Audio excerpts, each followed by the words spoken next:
আসসালামু আলাইকুম প্রিয় দর্শক, অন্য মঞ্চের আলাপচারিতায় আপনাদের সকলকে আমন্ত্রণ জানাচ্ছি। 1 বছর তো কাটলো, 1 বছর একদিন। তার লাল স্বাধীনতার পক্ষে যারা ফেসবুক লাল করে ফেলেছিলেন, মাথায় লাল ফেট্টি লাগিয়ে, সূর্যের রং লাগানো লাল ফেট্টি লাগিয়ে যারা রাস্তায় নেমে কোটা না মেধা, কোটা না মেধা বলে চিৎকার চেঁচামেচি করে মিছিল করেছিলেন, আজ 1 বছর বাদ 2 বছর বাদে তারা কেমন আছেন আমি সেটাই জানতে চাই। এখন দেশের অবস্থা তো খুব খারাপ। স্বৈরাচার চলে যাওয়ার পর এখন দেশে গ্যাস নেই, বিদ্যুৎ নেই, বিদ্যুতের অভাবে, গ্যাসের অভাবে কলকারখানা বন্ধ হয়ে যাচ্ছে, কয়েক লাখ শ্রমিক বেকার হয়ে গেছে। 1 লাখ শ্রমিক তো এই কয়েকদিনের মধ্যে সমস্ত লে অফ হয়ে গেছে। শুনছি নাকি হাঁড়ি চড়ছে না, 1 ফোঁটা গ্যাস পাওয়া যাচ্ছে না। গ্রামের কথা ছেড়ে দিন, খোদ ঢাকা শহরে একটা সিএনজির দেখা মিলছে না। তাহলে স্বৈরাচার কি করেছিল? স্বৈরাচার কি আপনাদের দেশে এই অহাল করেছিলেন? যিনি স্বৈরাচার ছিলেন তিনি থাকাকালীন কিন্তু আপনাদের গায়ে কিন্তু হাওয়া বাতাস লাগেনি, উল্টোটা বললাম, হাওয়া বাতাস লাগিয়ে ঘুরে বেরিয়েছেন, আর আপনারা ভেতরে ভেতরে ষড়যন্ত্রের শরিক হয়েছেন। ষড়যন্ত্রের যিনি কারিগর মোহাম্মদ ইউনূস এবং তার পারিষদবর্গ, তারা তো দেদার ঝেড়েছে, দেশকে রসাতলে পাঠিয়েছেন। স্বয়ং মোহাম্মদ ইউনূস যদি প্রধান উপদেষ্টা, তিনি যদি নিজের আখের গোছাতে ব্যস্ত থাকেন, তাহলে তার পারিষদবর্গ কি করবে? পারিষদবর্গ যে যার আখের গুছিয়েছেন। এখন আখের গোছাতে গোছাতে এমন অবস্থা যে আপনাদের স্ক্রু টাইট হয়ে গেছে। তাই বলছি, 2 বছর বাদে আপনারা কেমন আছেন? আগে যখন আমি 5ই আগস্ট 2024-এর পর যখন ভিডিওগুলো করতাম এই ইউনূসকে গালাগালি করে, তখন আমাকে চূড়ান্ত গালাগালি করা হতো এবং লেখা হতো 1000 বছর হায়াত পাক। এখন হায়াতের দল কিন্তু সব চলে গেছে, হায় হায় করতে করতে চলে গেছে।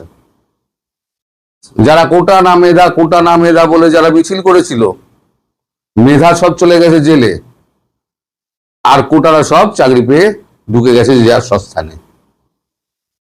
এই তো হাল হকিকত। আমি শুধু মনে করে দিচ্ছি, আপনারা তো ভুলে যান, এই 5 থেকে 10 অব্দি যত কারখানা ভেঙেছেন, আপনারা আগুন লাগিয়েছেন, আমি কিন্তু তখনই ভিডিওতে বলেছিলাম যে কাজটা আপনারা করছেন তাতে আপনাদের ঘরে আগুন জ্বলবে না, আপনাদের দেশে বেকার বাড়বে, কর্মসংস্থান থাকবে না, বেকারে দেশ ভরে যাবে, মূল্যবৃদ্ধি ঠেকানো যাবে না। আজকে শুনলাম কাঁচা লঙ্কার দাম নাকি 400 টাকা হয়ে গেছে, আরো বাড়বে। এখন আবার নাকি ভারতের কথা মনে পড়েছে, ভারত থেকে কাঁচা লঙ্কা আমদানি হবে। কালকে আমি দিল্লি ছিলাম, একজনের সঙ্গে দেখা করতে গেছিলাম, কালকে সকালের ফ্লাইটে গেছি, রাতের ফ্লাইটে চলে এসেছি। আমি এভাবে বলে দিয়েছিলাম যে আমার ভিডিও টাইম লাইনে থাকবে, ঠিকঠাক সময় বেরিয়ে যাবে। দেখলাম ঠিকঠাক সময় বেরিয়েছে। তো তাকে আমি বলে এসেছি, তিনি সরকারেরই একজন উচ্চ পদস্থ আমলা, তাকে বলে এসেছি এবার যেন নুন পর্যন্ত না যায়। আমি জানি না আমার বলাতে যে কোনো কাজ হবে এ কথা তো আমি দাবি করতে পারি না, কিন্তু আমি আমার পরামর্শটুকু শুধু তাদেরকে দিয়ে এসেছি।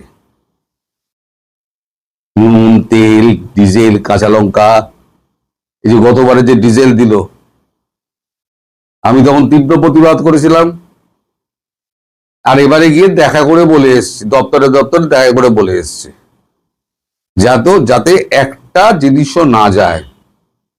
আমরা তো টাকা দিয়ে কিনি, তা টাকা দিয়ে কেন? গতকালের ভিডিওটা আপনারা মর্মার্থটা বুঝতে পারলেন না, যে এফএটিএফ এ পড়ার অর্থটা কি। আপনারা কেউ দেখলেন না ভিডিওটা।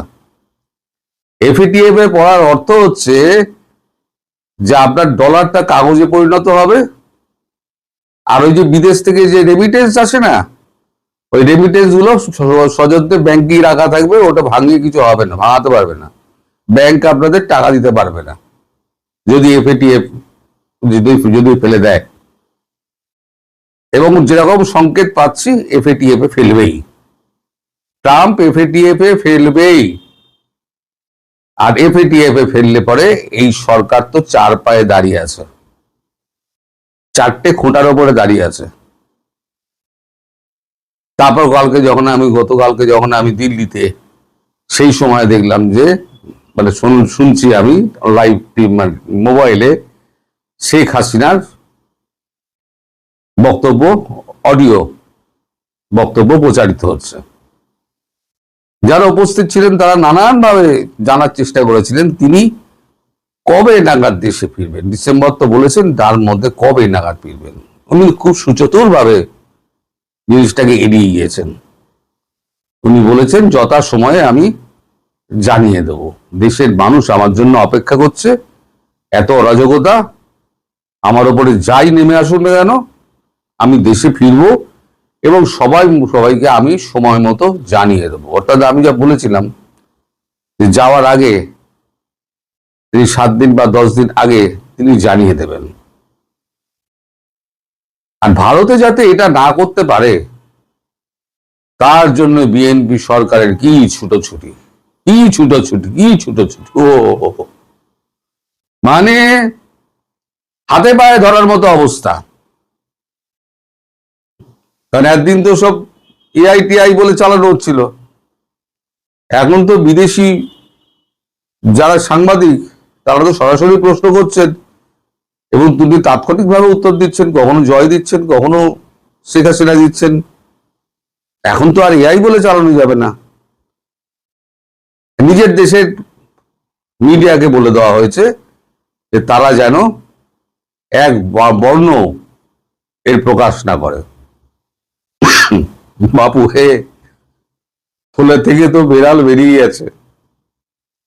সারা পৃথিবীর মানে সিএনএন থেকে আপনার রয়টার্স পর্যন্ত সব ছিল, আরটিভি, রাশিয়ান টেলিভিশন, তাদেরও প্রতিনিধি ছিল। আপনারা এত সুনাম কুড়িয়েছেন, তার ব্যাখ্যা তৈরি দিচ্ছেন, নয় কিভাবে তাড়ানো হয়েছিল, কিভাবে ভুল বোঝানো হয়েছিল, এখন কি অবস্থা উনি সব বলছিলেন। থোলা থেকে বেড়াল বেরিয়ে গেছে, এখন থলে থেকে বেড়াল যখন বেরিয়ে গেছে তখন তো আর কিছু করার নেই। আমি আরো একটা কথা বলেছিলাম যে মনে করে দেখুন, এই যারা আজকে এই উপদেষ্টা, তারপরে এই যে কচি সাংসদ যারা রয়েছে, তারা রাস্তায় মার খাবে এবং একে অপরের জামা কাপড় টেনে ছিঁড়বে। মনে করে দেখুন, আজকে দেখুন সেই অবস্থায় পৌঁছেছে। সংগতি ভঙ্গতি সব মায়ের ভোগে হয়ে গেছে।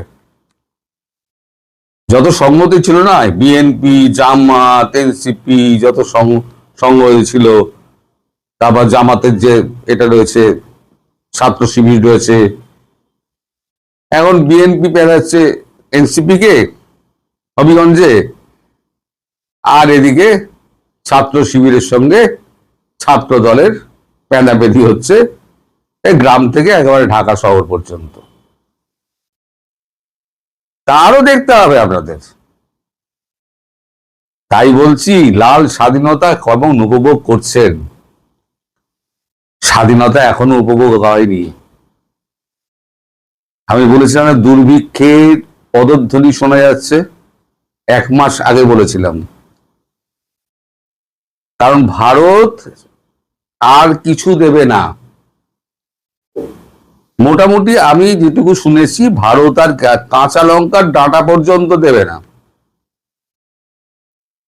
তেল টেল তো দূরের কথা, ধীরে ধীরে পরিবহন ব্যবস্থা ভেঙে পড়বে, লোক অফিস যেতে পারবে না, রান্নায় চুলো জ্বলবে না, মানে গ্যাস থাকবে না, চূড়ান্ত বিদ্যুৎ সংকট।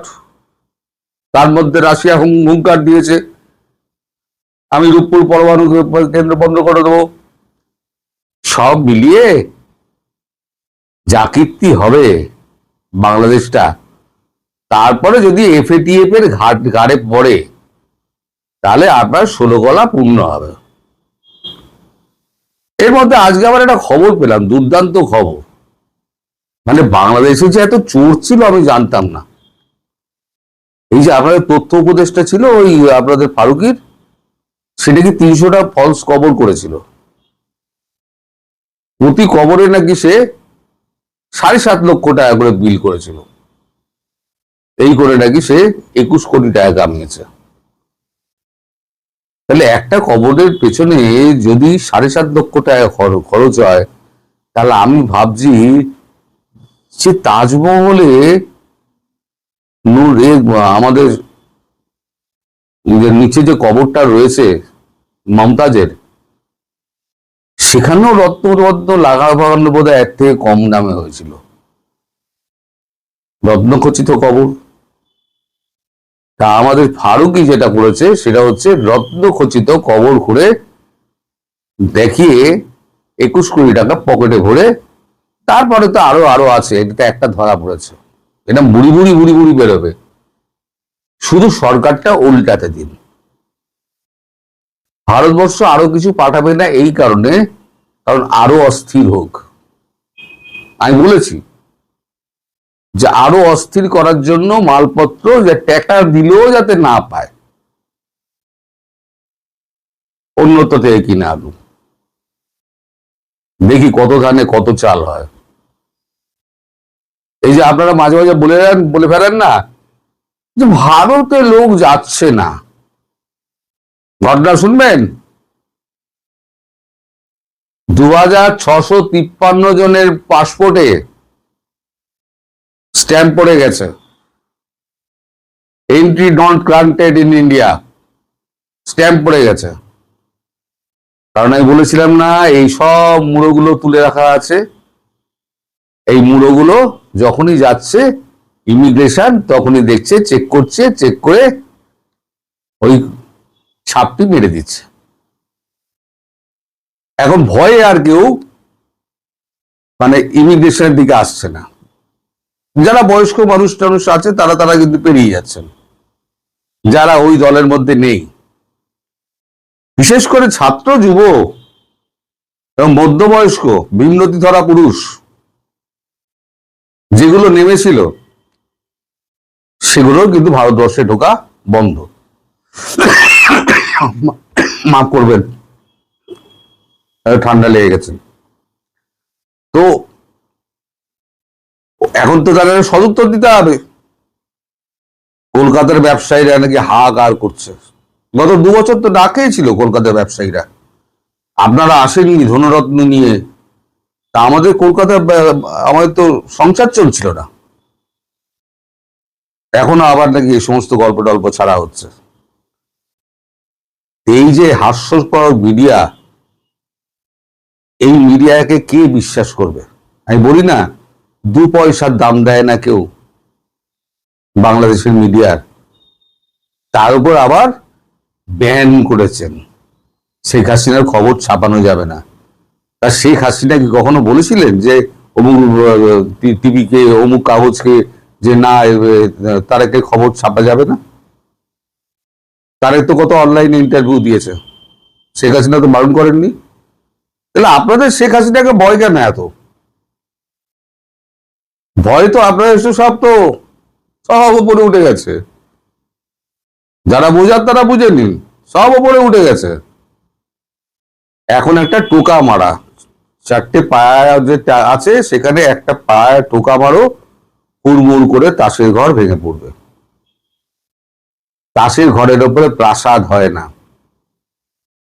প্রতারণার মাধ্যমে পাওয়া ক্ষমতা দীর্ঘদিন ধরে রাখা যায় না। এবার আর একটা খবর বলি, 22টা দেশ না 24টা দেশ প্রধানমন্ত্রী তারেক রহমানকে চিঠি পাঠাচ্ছে। 2-4 দিন বাদেই আমি খবরটা দেব। চিঠি পাঠাচ্ছে, সেই যে আপনাদের আন্তর্জাতিক অপরাধ ট্রাইব্যুনাল হয়েছে না, ওইটা বাতিল করতে হবে, নাহলে কূটনৈতিক সমস্ত সম্পর্ক তারা ছেদ করবে বাংলাদেশের সঙ্গে। বাংলাদেশ কাকে নিয়ে থাকবে? একে অপরকে নিয়ে থাকবে, তাই তো? রংপুর সিলেটকে নিয়ে থাকবে, আর ওই সিলেট একে নিয়ে থাকবে, রংপুরকে নিয়ে থাকবে। নিজেদের মধ্যে ঘুষোঘুষি মারামারি কর। তবে আপনারা যারা গতকালের ভিডিওটা দেখেননি, বোঝেননি, তারা কিন্তু ভিডিওটা দেখুন, বুঝুন।